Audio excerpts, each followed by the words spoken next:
Coming to you direct from Silencer Shop Studios, home of the Glass Case of Emotion. SilencerShop.com, the easiest way to buy silencers online, period. Stand by for education, enlightenment, enjoyment, and entertainment. He's not here to talk about your feelings. He's not here to say what you want to hear. He's here to say what needs to be said. Ladies and gentlemen, and children of all ages, please welcome your host, the pimp hand of America, Professor Paul Markle. Hey kids, how you doing? Did you recover from yesterday's butt hurt? Did everyone recover from yesterday's butt hurt? I know that there's probably some people out there that they're still trying to recover from the butt hurt that I put down yesterday, but it had to be done, so I don't know what else to tell you. And there are few, very few of you that are listening to me right now. You're like, what? What did he do yesterday? I missed out on. Do I need to go back and listen again? Yes, actually you do. Yeah, actually you do. We've gotten requests for us to be on Sirius XM. Did you know that, Jared? Yeah, I saw that. Yeah, people are requesting. How did you see it? What do you mean? The request for us to be on Sirius XM? Yeah, there were some people on Facebook. Like, or satellite radio, whatever. Oh. Same thing. No, I was talking about people here in town. Oh, really? Yeah, I just went to the coffee shop, and the girl at the coffee shop asked me if she could listen to our show on Sirius because she has it in her car. So, yeah, you can be serious while you're listening to the show. Serious, totally. I'm totally serious. Yeah, we had some people on Facebook. I don't know if they mean the same thing when they say satellite radio. I assume that they mean Sirius because that's the only satellite radio I know of. Well, Sirius XM. Yeah. XM was a company and Sirius was a company, and they're like, I got an idea. Let's just put it all together. But, yeah. And we enjoy it. We like Sirius XM. You know why? We were talking about it recently. We were talking about, what was the topic? We were talking about taking long road trips and listening to Sirius XM radio. Yeah, we were talking about drives. Oh, I know what it was. It was because our friend Matt was on. He was on Octane, on Sirius XM radio, and we talked. We said that was one of two stations that we listened to. Sirius Octane Radio. That's right. There's the Octane and then the Aussie station. There's the Aussie station, and that's it. Ozfest, or what's it called? The House of Oz or something. I don't know. But anyway, so if you are an A&R man for Sirius XM, write to Jared at Student of the Gun Radio and tell him what exactly you need us to do. How's that sound? You know, it's funny. That's not even a real email address. What, Jared? Info at studentofthegun.com. Oh, okay. That's a good way to do it. Okay, so if you're an A&R man and you want to contact Jared, write to info at studentofthegun.com. There you go. Well, I want you to text TRAIN to 844-207-7684. That's TRAIN, like choo-choo, or get out and train. You think we have to spell the word train for our audience? It's TRAIN. Because sadly, and makes me sad every day, I read words that people write on the internet, and I think there's no hope for this nation. You know, maybe we shouldn't spell it, because if you can't spell the word train, then you won't get put into the system. Yeah, we probably don't. And we don't want you to come train with us. That's true. Or maybe they especially need to come train with us. I don't know. But either way, that you need to text that to 844-207-7684. And if you do that, what you do is you get signed up for the list of training updates. And there's two kind of cool videos that you get. So they get videos too? Yep. So they get on the list, they find out about training. Yeah. And they get free information. Yeah, and it's kind of cool because if you've ever seen Cribs, and everybody knows what the show Cribs is, except for some people, but whatever. Professor Paul did a Crib-esque episode for the Hanging Bull over here. So you kind of get to see the inside of the mountain lodge. Lodge. Yeah, it's beautiful. It is. Come here. I could live Experience there. America. Oh, I could live. Are you kidding me? I'd definitely live there. I'd be like Thoreau or Hemingway, living in the mountain lodge and going out. And that's the only thing that I'm missing as an outdoor writer. The one talent that I'm missing is the ability to fly fish. Because it seems like all the big outdoor writers, well, from yesterday, the original outdoor writers, I'm not talking about these YouTubers and bloggers and people today, these Johnny-come-lately carpetbaggers, but I'm talking about the classics. Most of them were fly fishermen, or they would write about fly fishing and what have you. So, but can I do a PSA? I think you can. Hang on, so let me check the clock. All right, go ahead. Okay, I just want to keep it short because we do have to get to the point here. But if you are a YouTuber, if you want to become a YouTuber and you want to be successful in the gun industry, then pay your dues. Go to training classes, figure out who the icons are in the gun industry, because you can be a YouTuber and not be a douchebag. There aren't very many of them. There are not very many of them, sadly. You can. It's possible. Pay your dues. It's not that hard. Anything that you acquire quickly is going to be lost quickly. Put the time in, put the effort in, and you will be respected in the industry. There you go. All right. Oh, I got some bad news. I got bad news for my listeners in the glorious People's Republic of California. You're about... Should I play the warning? Nah. I don't care if they get butthurt or not. What are they going to do? They're slaves. But all of you folks living in the People's Republic of California, you need to get ready, because this is what's going to happen next. You are going to lose the ability to possess a semi-automatic handgun with a detachable magazine. Oh, that's bull crap. That'll never happen. Yeah, that'll never happen. That'll never happen, except that it will. Because why wouldn't it?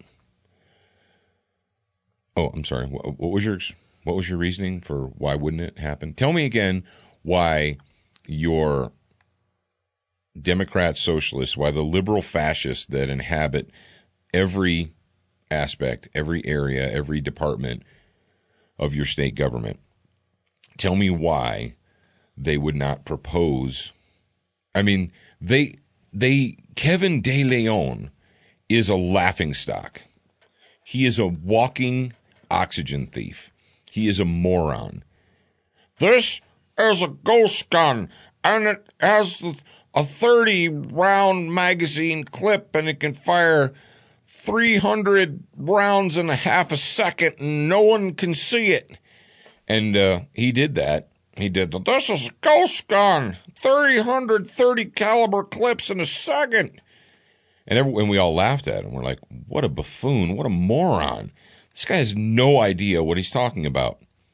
They made him the president of the Senate. And instead of laughing him out of office, they voted for his bill. Yeah.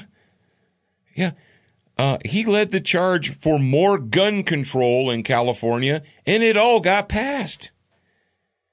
And Governor Moonbeam signed it. Well, why am I bringing this up, and why am I making this accusation, and why am I getting all the California tax slaves all ginned up? And U.S. News and World Report, the latest, UPS shooter was armed with an assault pistol.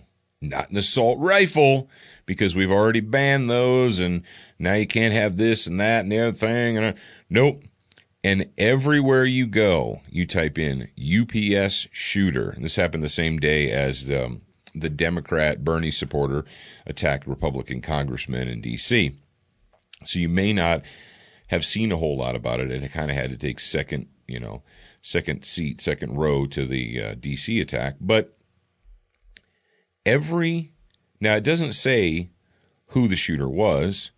Doesn't say what the shooter's grievance was. No, the headline is UPS shooter was armed with assault pistol. And it's not just the U.S. News and World Report that reported it like that. Almost every single story about the workplace violence murder uses the term assault pistol. Jared, have we learned anything in the many, many, many years of doing Student of the Gun Radio. Do you think our audience has learned anything in the many, many years? It's that headlines like that don't happen by accident. We should also have learned that the United States media, the mainstream media, is 100% in line, lockstep with the liberal fascists, with the Social Democrat Party. There is not one major news outlet in America that is going to come out as pro-Second Amendment, pro-gun, pro-Constitution. They are all the same. So when you have a media that generates propaganda stories, it doesn't focus on the killer. Now, Jared, is it illegal to murder people in California? I don't have the California statutes, the revised code for California in front of me, but I'm going to just take a wild guess and say, yeah, it is illegal. So the UPS murderer used a handgun to commit murder in a workplace, but we're not worried about that. What we're worried about is what was he holding at the time. Now you're going to say to yourself, you're going to say, but Paul, ha ha ha ha ha ha ha ha ha. Well, the gun that he used, and all of you hip cats, all of you guys who dig a little bit deeper, what you'll know is he actually used, this is going to take you back in time. He used a, drum roll please, drum roll please, a Tech 9. You're like, what? What the heck? Does he think this is 1992? He used a Tech 9? And you're like, well, isn't the Tech 9 already restricted and illegal to sell, trade, own, possess, look at, think about within the borders of the glorious People's Republic of California? Yes, it is. So you say, well, no big deal. This is an item, this is something that's already prohibited. So they're not going to pass new laws, right? You mean like when the two jihadis, Mr. and Mrs. Johnny Jihad, walked into their workplace using California legal and approved modified California guns to slaughter their coworkers? So you'd say, well, you know, the guns that they used, those were guns that were already, those were approved by California. So we don't need new laws. What have we learned about gun control, kids? That liberal fascists, social democrats will never, ever, ever, ever, ever have enough gun control. Because gun control isn't about guns, it's about control. It's about controlling the actions and the behavior of the people. So, well, California forced firearms manufacturers, 10, 15, well, they've been doing it for a long time. They forced them to alter their guns and put in the bullet button. The bullet button was a direct result of what? California gun control legislation.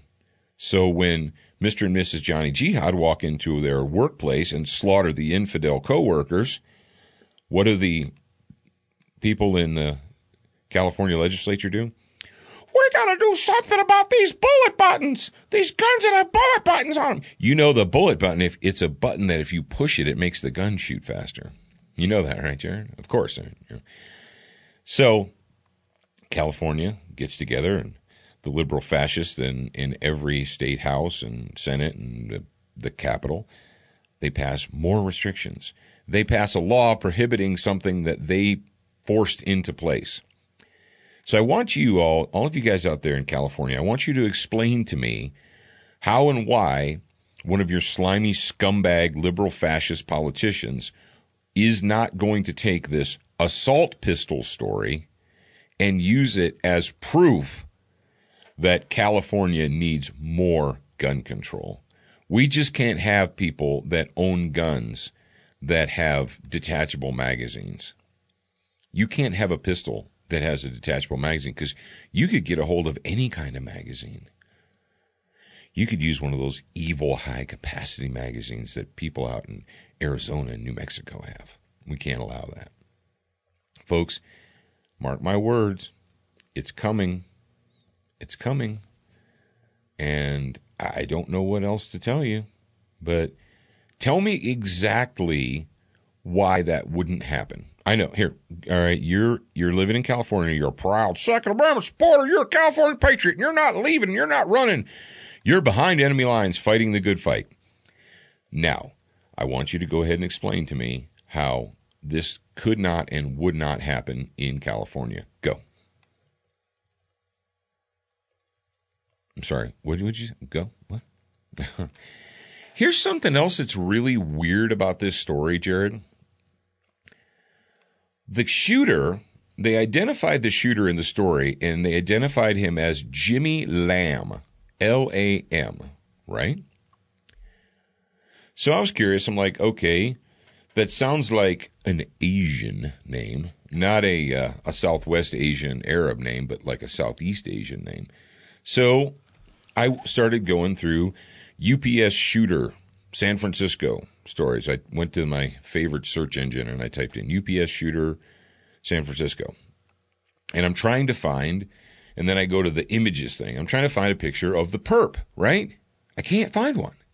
Like, I'm serious. I could not find a picture of the perp.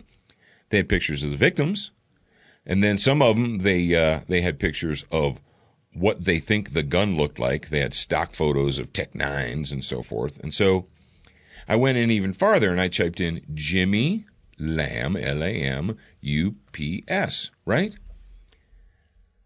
And what do you think the first thing I got?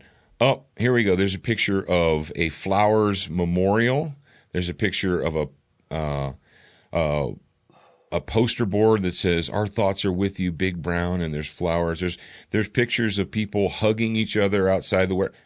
All right, when you type in the name of the perp and UPS, and the top 3 hits don't display them, does that seem weird to you, Jared? Does it seem like they're trying to hide this guy's identity? So here's a top story, heavy.com. Jimmy Lamb, 5 fast facts you need to know.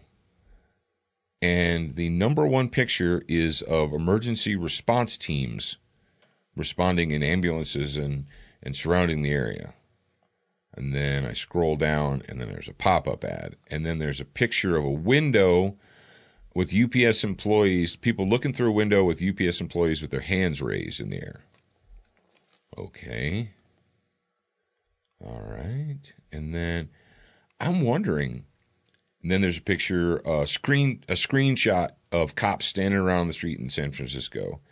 There's another screenshot of a parking lot with some cops standing in it. Then there's a screenshot of somebody's Twitter feed. Then there's a screenshot of flowers. All right, this is sick. All right, Jared. All right, listen to me, American audience. Listen. What? And there's a picture of a victim. There's a picture of a victim that they call Big Teddy Bear. Maybe this dude was a ghost. Jared, do me a favor while I'm talking to the folks at home. See if you can find an actual picture of the UPS shooter. Because I got pretty specific. You know, I typed in Jimmy Lamb, UPS gunman. I could not find one single photo of the perp. Does that seem weird to you guys? Seriously, does that seem weird to you? Like if you go in right now and type in SC Church Shooter, not even the guy's name, SC Church Shooter, and you go to images. Boom, boom, boom, boom, boom, boom, boom, boom, boom. That sick, twisted little bowl haircut freak. The entire page, you type in, not even his name, but you type in SC Church Shooter, enter. An entire page of photographs of this guy. Facebook photographs, Twitter photographs, booking photographs. You know, But you type in Jimmy Lamb, UPS shooter, and I get nothing. Now, if you type in, you can't just type in Jimmy Lamb, because apparently Jimmy Lamb is a very common name. You get like a dentist and a professor and there's hundreds of Jimmy Lambs in California, and so you don't know who's who. I'm not going to dwell on this too long, but I want you guys to think about that. Does that seem weird to you that the news can't even come up with a photo of the UPS shooter, but every single headline says assault pistol? I don't know. Maybe it's a coincidence. It could be a coincidence. Yeah, it could be. All right, let's move on to the topic of the day. Vancouver man dies after pistol shooting competition accident. And so you're thinking, what happened? Veteran gun instructor Dr. Richard Cho, 50, mistakenly shot himself in the torso. The Vancouver man, 50, who died after accidentally shooting himself has been identified as Dr. Richard Cho, Canadian Tactical Cowboy Supplies. Facebook said on Monday. The business said he is an experienced competitive shooter and he's an IPSC black badge instructor. Members of the Kamloops shooting range are in shock after a seasoned visitor from Vancouver accidentally shot himself in the torso, yada, yada, yada. And it says, how did it happen? And we go down. The man who was participating in a pistol competition lost control of his firearm and accidentally fired a shot into his own torso, said the RCMP statement. The man unfortunately succumbed to his injury very soon after that. Now, the title of today's show is Gun Games Can Kill You. And, we're going to talk about this because apparently I thought that everybody had gotten it by now. I thought that by this point in time, Jared, I did the fumbled gun drop it video in 2009. And I also did an article going all the way back to either 8 or 9 about what to do if you fumble your gun and so on and so forth. And I thought, well, this is something that I don't need to keep talking about because certainly by this point in time, people get it, right? And I don't have to keep beating the same drum because people are going to get bored with it and they won't want to hear it. But now we got a guy who's 50 years old who is an experienced black badge instructor. And so you say to yourself, well, that's kind of weird. How is it somebody who is a firearms instructor and is very experienced, how do they try to catch a fumbled gun? Now, you guys know how firearms work, right? The back part of the firearm is the safe part, and then the front part of it is the dangerous part. And I'm not being glib here. And if you lose control of it and it starts to tumble through the air and you reach out and grab it and it has inverted itself, then the dangerous part ends up facing you. You touch, and how does the human animal grab for things? Do you grab for things with just your bottom 3 fingers and your thumb extended?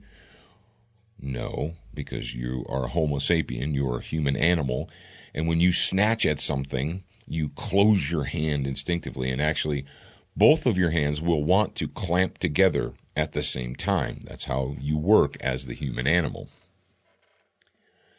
So if you're in the middle of, you draw your pistol, sweep the safety, you're just about to punch it out to the target and burn down the record, right?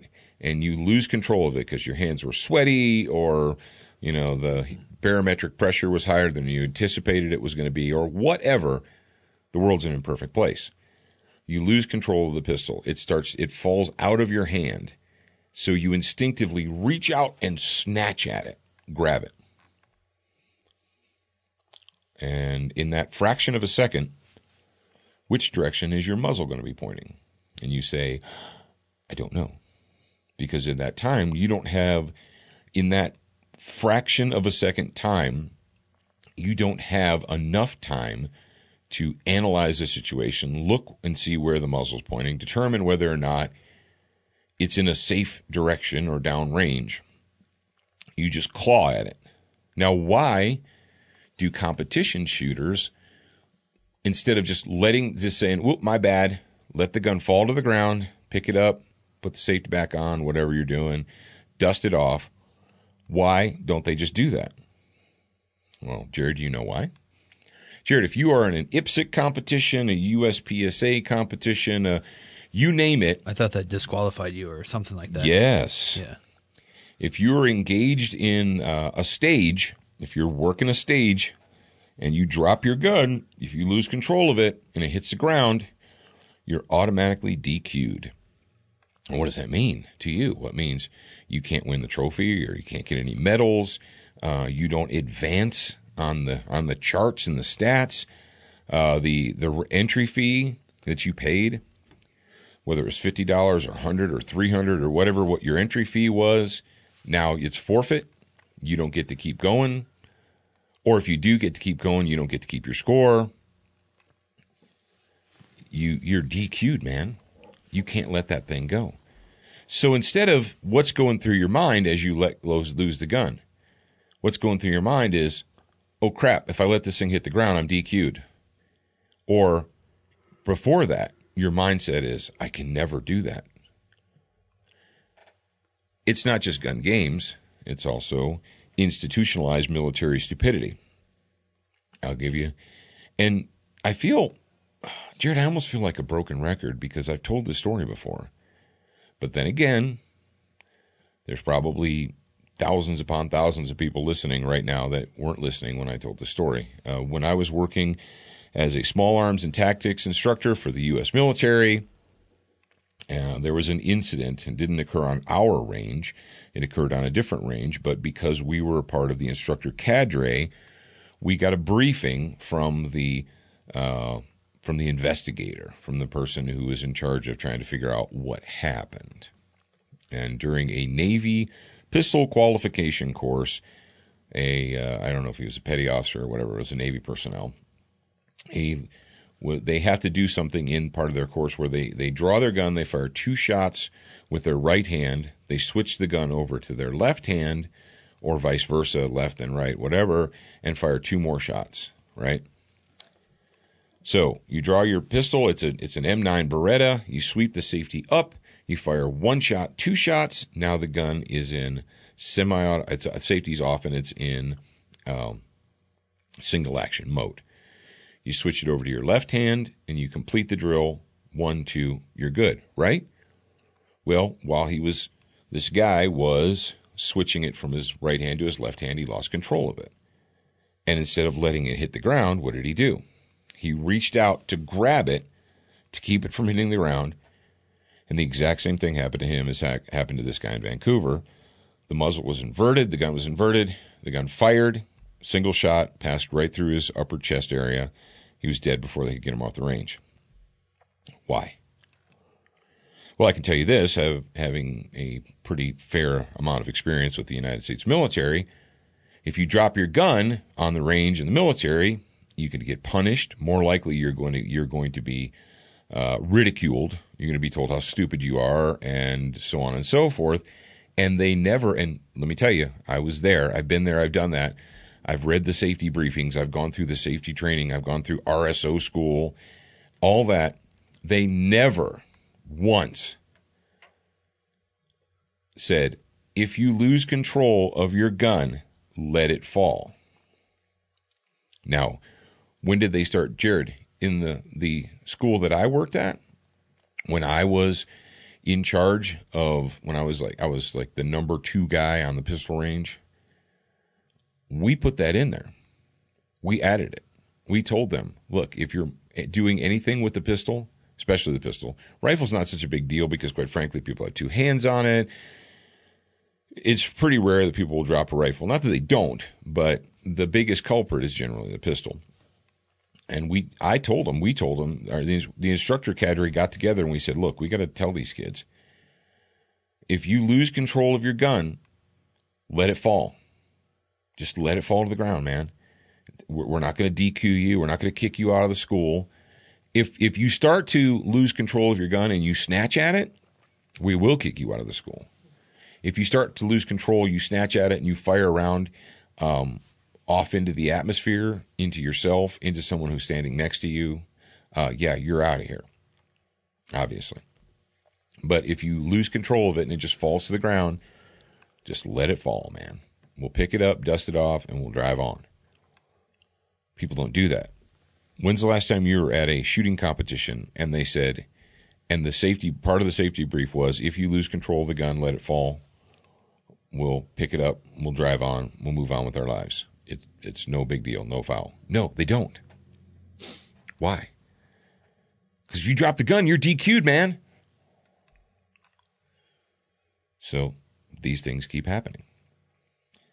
I'm here to tell you, ladies and gentlemen, children of all ages, if you drop the gun, if you fumble your gun, you lose control of it, let it go. And this is the year 2017. Okay? I did a video on this, or an article. We did all the way back like 2009. And every modern service pistol, whether it's a G-Lock or whether it's a Smith or a SIG or a Canic or you name it, they all have firing pin blocks. They all have drop safes. And you're like, what if it's a 1911 that's custom? Okay, let's just say, for the sake of argument, that when your custom 1911 comp gun with a 1.5 ounce trigger and the grip safety pinned down because you're a moron and you did that, and you're going to drop it and it's going to go off. Let's just say that, right? So you drop it, it hits the ground flat or muzzle down or whatever and goes off. What's the likelihood that the bullet will go straight up into your torso? I don't know. What do you think? Is it more likely that when you snatch the gun out of the air, that it's chest level, you lose control of it, you reach out, gorilla snatch it, that the muzzle's going to be pointing sideways at one of the people on your left or right, or back at you? I don't know about you, but I'd rather have a bullet through my shin than through my torso. What about you, Jared? Would you rather have a bullet through your shin or through your chest cavity? I'd much rather have it through my shin. Yeah, I mean, I'd rather have it not enter my body at all, but, you know, all things being equal, I'd rather have a bullet go through my calf than my torso, than through my heart. Stop doing it. I'm not going to talk about it anymore, but I'm telling you, listen, right now, episode 611, Gun Games Can Kill You. And if you are an RSO, if you call yourself a firearms instructor, if you run classes, as soon as you're done with the 4 universal safety rules, oh, God, Jared. Oh, man, my brain was hurting this week. Do you know why my brain was hurting? Because the NRA is putting out some really bizarre stuff. I don't know who's running the NRA's public relations now, but they need to tighten themselves up. Anyway, they put a picture of a guy who's an NRA carry guard instructor, and you may have seen it, drawing his pistol, and he just cleared the holster. The gun's pointing down towards his feet, and he's got his booger hook on the trigger already. And people are like, yeah, that's really cool, guys. What be up with that?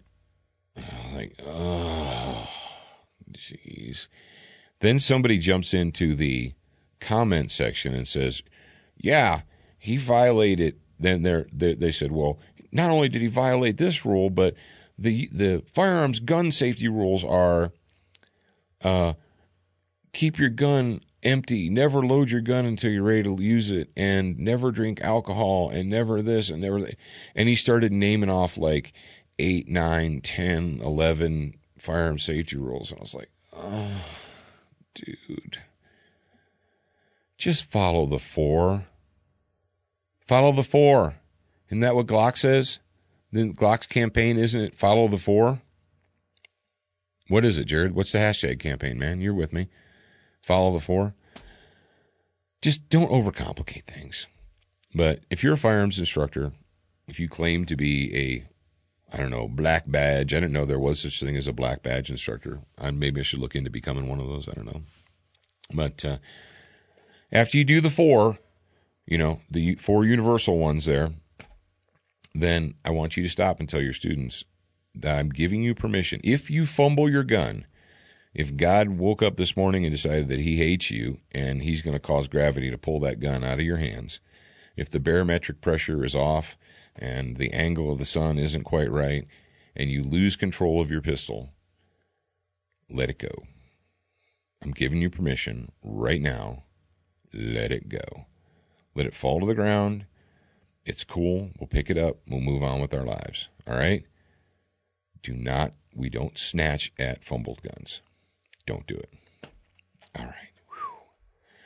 Brownells, thank you very much for making, this black carbon steel microphone and this little mini pop filter available to me. Brownells. Snap Safe. We did some research from yesterday, and there's a company called Snap Safe, and they have truck vaults and truck lockers and different things that you can use to secure guns inside your vehicle. So go to brownells.com, type in Snap Safe. Then they have other safes too. They have huge safes. They have safe vault doors and all kinds of crazy stuff, little tiny ones.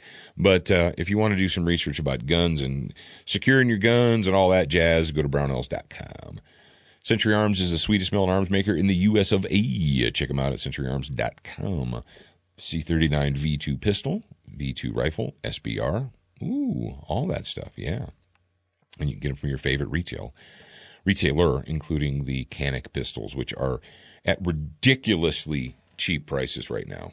I don't even know what to say. They're way too cheap. They're way too inexpensive. You're spoiled. The American gun buyer is a spoiled little baby. They are. Guns are too cheap.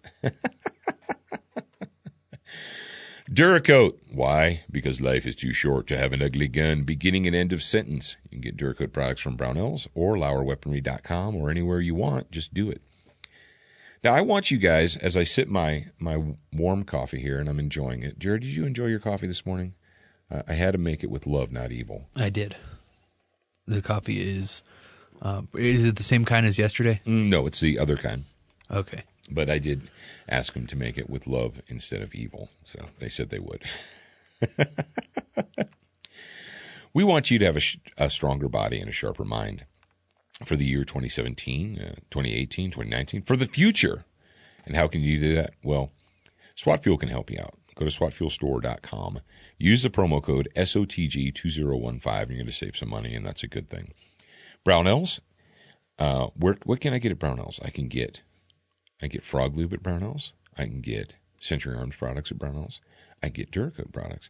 Now, Frog Lube, it's green. It's minty fresh. It is a non-petroleum.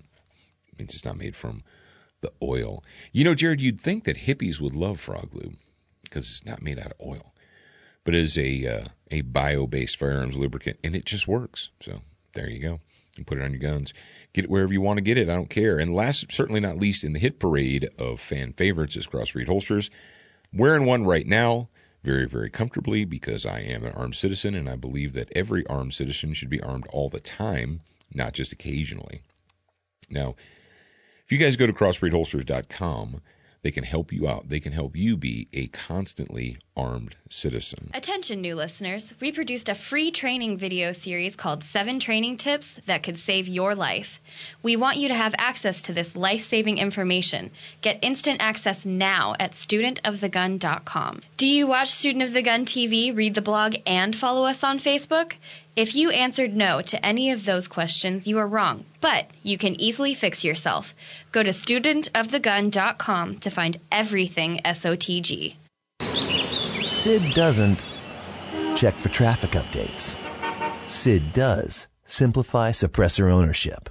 Meet Sid, the new interactive kiosk that makes the fingerprinting and paperwork of silencer applications quick, easy, and pain-free. If you're ready to own a silencer, make time to meet Sid, your new buddy in the silencer business. Available at selected Powered by Silencer shop retailers. That wasn't quiet. That was loud. That was the opposite of quiet. Hashtag gun muffler. Yes. Gun mufflers are good things. They actually are. They're very good things. Now, today we're going to talk about during our quiet time, brought to you by our friends at Silencer Shop. You see how that works? Isn't that kind of cool? I know. You're like, well, I see how you did that. We're going to go back to a book that I talked about a few weeks ago or maybe a month or so ago. It's called In My Time by Dick Cheney. And the reason that I put it back into the quiet time list is because I know there are a lot of you out there, a lot of you folks in the audience who are under the age of 40. Now, 17 years ago, we had an election, year 2000. And it was George Bush was on the ticket with Dick Cheney as his vice president. And then there was a scumbag liberal fascist named Al Gore, and he had somebody else on the ticket with him. I don't know who. Actually, I think it was the Breck girl, but it doesn't really matter. Now, if let's say, Jared, you are how old today? How old are you today? 27. You're 27. So in the year 2000, when that election happened, how old were you? I would have been 10. That's right. How much attention were you paying to politics and the political landscape at age 10? Exactly 0. Exactly. And you say, well, all right, Jared, but what if I'm 30? Well, do the math. If you're 30, then you were only 13 then, or so forth. And how much attention were you paying to the political landscape when you were 13?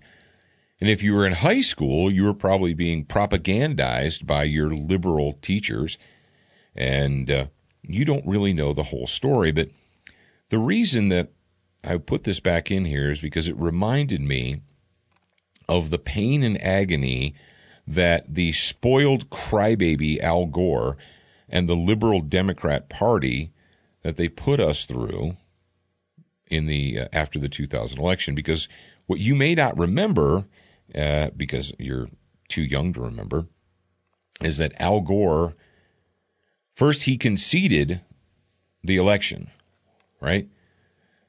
Bush Cheney won. They got the number of electoral votes that they needed, and they won.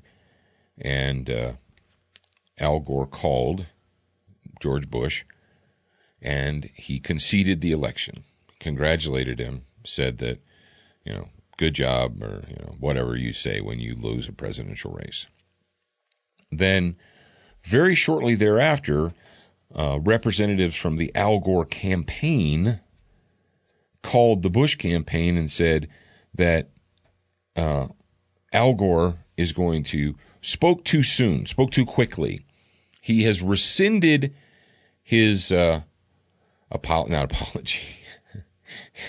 his acceptance. Right? He changed his mind and has demanded a recount in Florida. And so the crybaby, all the same Democrats, the same liberal fascists who told us that we needed to just shut up and accept the election of the community organizer, the communist community organizer who was mentored by a convicted terrorist. We needed to just shut up and accept the election results because the people had spoken and blah, blah, blah, blah, blah. Remember that? I do. Those same people, they don't do what they say that you should do. The same people who told us that we needed to shut up and respect the results aren't doing that today. And in the book, it's called In My Time by Dick Cheney. The reason that you should read it as a student of the gun listener is because he details, he gives an insider's view of 40 years of American politics. A lot of stuff that you probably don't know anything about, were never taught about, and were too young to remember. And I just wanted to bring that up. So when you think about the liberal fascists who inhabit the Social Democrat Party, remember the crybaby scumbag Al Gore and all the bull crap that he put the United States of America through because he decided that he was going to change his mind, that his concession, he wanted to take it back, and he's going to force a recount. Yeah. All right, kids. Tomorrow, let me look at my show notes for mañana. Mañana will be Wednesday, and we're going to talk about what? School resource officers buy rifles. Parents are upset. Okay, we'll find out what that's all about tomorrow. And, of course, tomorrow is going to have our Fighting Fitness, as we always do every Wednesday. Until then, remember, you're a beginner once, a student for life.